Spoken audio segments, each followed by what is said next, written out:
Maayong adlaw mga higala. Welcome sa among vlog. Karong adlaw atong suruyon ug atong tukion ang kasaysayan sa pinakakaraan ug talagsaog simbahan sa Sugbo diri sa simbahan sa Carcar City. Saint Catherine of Alexandria Church is said to be the second oldest church in Cebu.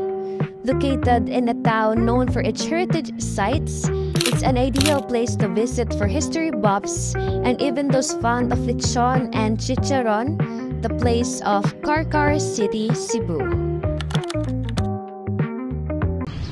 May buntag tay, unsay nga nato tay? Tawagan kong Dudong. Dudong. So, pila nakakatuig diri na maligya sa simbahan tay? Doon na mga 40 nilo katuig. Unsay istorya diri sa simbahan tay? Ang istorya yun aning simbahan sa diri sa Santa Catalina. Wa pa man din dito pa man sa Bantayan Tuyog. Dito ni siya ato tung unang mga panahon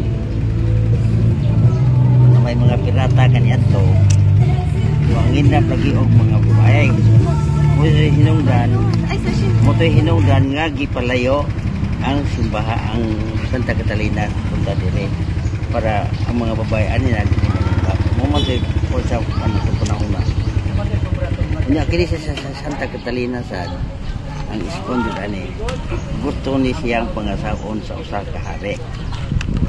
Pero nagdumili siya kay ang iyang nagpalabi niya ang labang makagahom. Adto ni ay halad ang iyang kinabuhi ato sa. Ito'y hinungdan nga si Santa Catalina give bato-batuan sa hari. Di ko na ang klang ginunod sa dagat. Ngunit hinungdan siya ang kuwan. Mamatay siya kay ang iyahang tuam gid sa labong makagahom ang iyahang buwan. Di man sa gusto mamana sa kare. Muna istorya gid ani niya. Kinsay gatukod kay ug nganong gitukod niya? Mga kasilap na nitukod ani ra. Kanang mga kanang nailapida di aday ko din ang kuan diha munay unang pari din nga naasahin dinhi. Kanang marmol na diha ang unang pari diha. Sila gyud nagtukod ra. Natukod di siyang simbahan na sa 1859. Nahuman og 1867. Unsa may nakalahi diri sa simbahan sa Carcar ug sa laing simbahan? Diferensya mo sila ray. Kay inang ang ubang simbahan wa man sila rebulto pare sa Santa Catalina. Para sa Iglesia ni Cristo, di makakita og kanto. Nya wasad sila sa ato ang panga inang sa kandila. Ang Katoliko na aman. Puro na diferensya sa kuan. Ang ilang ang tumong gihapon sa ilahan kinuan Ginoo ang gihapon.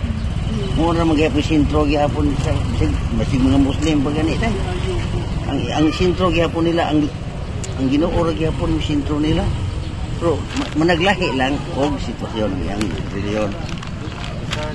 Katoliko, Iglesia ni Cristo, Badista, born again, lain sa pamaagi ba. Last panguta tatay. Unsay mastorya nimo sa mga mobisita diri sa Saint Catherine? Ang mastorya nako di sa mga foreigner nga mga diri mo. So sa simbahan manag nay uban niya managot man sa dili. Sa kay na may mga Koreano, may Amerikano, may Hapon, may insect. Wala ta masayod og unsay ilahan tumong tuyo nga musul sa simbahan. Na sila nga manganhin na sila pero uban managot gyud. After talking to Tatay Dodong, we know that this church isn't just a beautiful place. It's sacred and full of history. Every corner, every candle, every story shared here carries decades, even centuries of faith, traditions, and miracles. Ang Saint Catherine Church dili lang lugar sa pag-ampo, kundi usa-usab ka heritage site nga nagpamagtuod sa kultura o kasaysayan. Kung naamo sa South Cebu, ayaw gyud ninyo ni kalimti o bisita.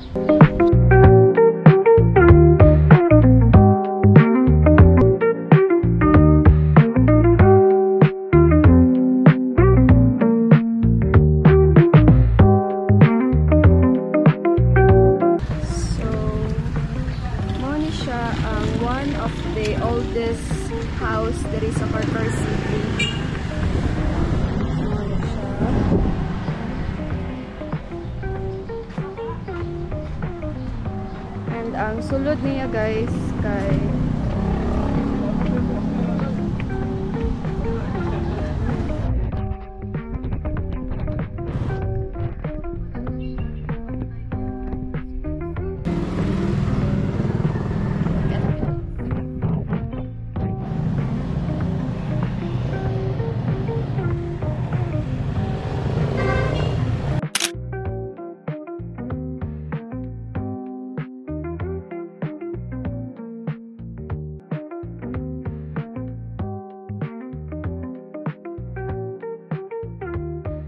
Hi guys! So karon nami sa Karkar City Public Market para mag-try ta sa ilang mga delicacies diri.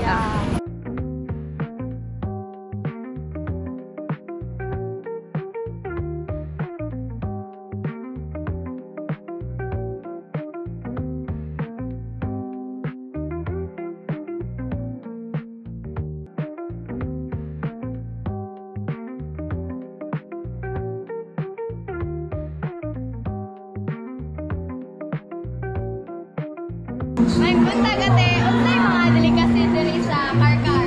Lechon! Dugay na mo diri nagtinda te. Pila ka years na te? 20 years.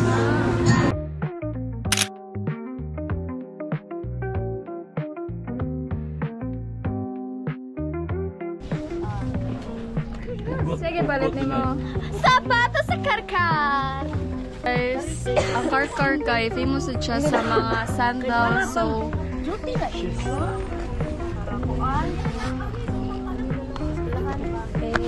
let's check. Ay, bila nakakatuig na maliga dere nay. Dili pag suot mo mo kay Dublin 21 years. Ay, paghimo na diri ba merkado paghimo na diri nga ay pero kana pila nakaka-years na maligya. kan pamangkin sa pitas mga 1997 sugod na ko pero dili pa yung ani akong baligya ka na kuan puntit mga duwaan na Tubad na nito. Salamat sa pagtanaw mga higala. Kung mo-visit mo diri sa Karkar City, don't forget to visit St. Catherine Church and try Karkar delicacies, chicharon and lechon. Bye-bye!